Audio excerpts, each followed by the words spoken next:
दिल्लीत वास्तव्यास असणाऱ्या डॉक्टरची हत्या करण्यात आल्याप्रकरणी पोलिसांनी भाडेकरूला बेड्या ठोकल्यात। आरोपी भाडेकरूचं म्हणणं आहे की डॉक्टरनं आपल्या प्रेयसीसह अश्लील कृत्य केल्यानं त्याची हत्या केली आहे। पोलीस उपायुक्त शक्ती मोहन अवस्थी यांनी सांगितलं की दिल्लीच्या कुंडली येथील रहिवासी असणारे डॉक्टर दिनेश गौंड वय वर्ष 50 यांचं ग्रेटर नोएडाच्या कुलेसरा गावातील संजय विहार कॉलनीत घर आहे।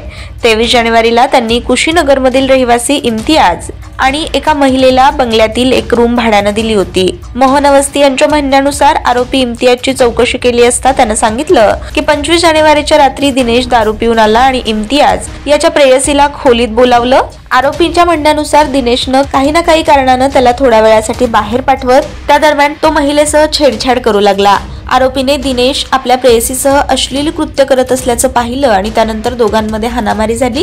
आरोपीने प्रेयसीला वरच्या खोलीत पाठवलं। यावेळी आरोपीनं दिनेशच्या रूममध्ये पडलेल्या हातोड्यानं त्याच्यावर एकामागून एक वार केले। दिनेश बेशुद्ध होऊन पडल्यानंतर आरोपीनं जवळच पडलेल्या सर्जिकल ब्लेडनं त्याच्या पोटावर हल्ला केला।